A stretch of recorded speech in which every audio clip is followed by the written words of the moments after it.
Hello po. Good day. Okay.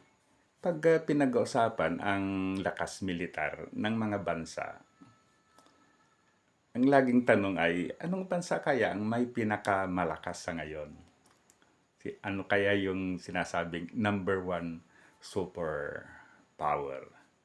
Siyempre, as of now, ang mga sinasabing world power ay ang Estados Unidos, China, Russia, at saka iba pang mga bansa, no? Although sa ngayon, ang contender, o number one contender ng United States ay itong China. Kasi sinasabi na unang-una, ang China ang may pinakamaraming sundalo sa buong mundo. Okay? Pagkatapos sinasabi rin na mas marami na ngayon ang mga barkong pangdigma ng China kisa United States. O mayroon din silang mga yung mga modern na jets, mga tanke, mga military satellites, etc. etc. No? Okay.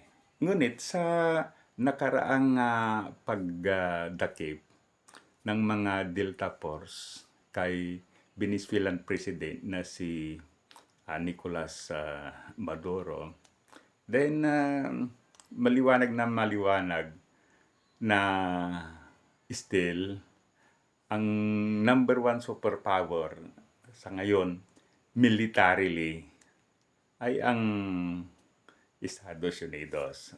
Bakit ko nasabi ito? Okay. Ito, ano? Ang mga military hardwares, yung mga gamit militar ng Venezuela ay karaniwan galing sa China at saka sa Russia. So, yung alimbawa, yung communication equipment nila, yung mga radar, etc. etc. Then, galing yan sa China. Ayan, okay, galing sa China at saka Russia. Okay. So, i-analyze natin yung nangyari.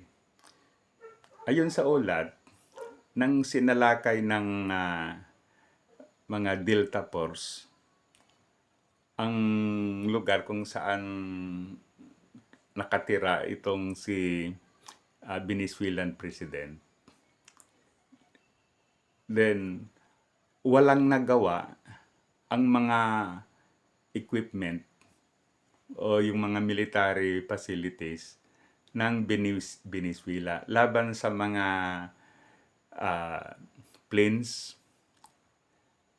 ng US. Kasi ang simple lang pala ang ginawa ng mga Amerikano. Gumamit lang sila ng jammer. So yan, nung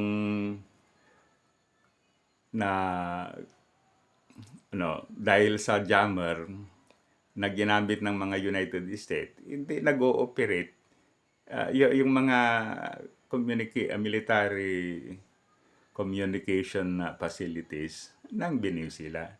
So, yung mga helicopter ng mga Delta Force ay malayang nakapunta doon sa lugar kung saan nandoon yung Venezuelan President. Okay. So, simple lang pala, jammer. So, in that case, walang hindi na i-report sa mga Venezuelan forces. Kaya, wala silang nagawa. Pagkatapos, siyempre mayroon diversion ang ginawa din ng mga Amerikano. Yung mga ipinadalang bombers nila ay may mga specific area na kanilang binumba.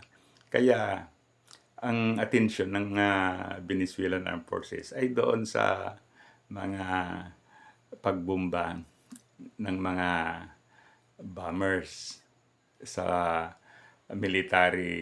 ilang military facilities ng Venezuela. Kaya very smooth yung nangyari. Yan. Walang nagawa yung mga bodyguard na ni itong si President Maduro.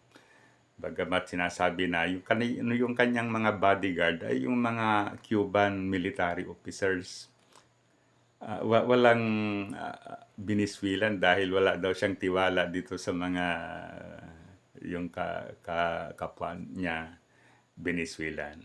So kaya ganun ang nangyari. Naging successful yung pag-aresto ng mga Amerikano dito kay Venezuelan President. So, maliwanag na ngayon. Pag pinag-usapan ang military power, kung sino pa ang number one, it's still the United States.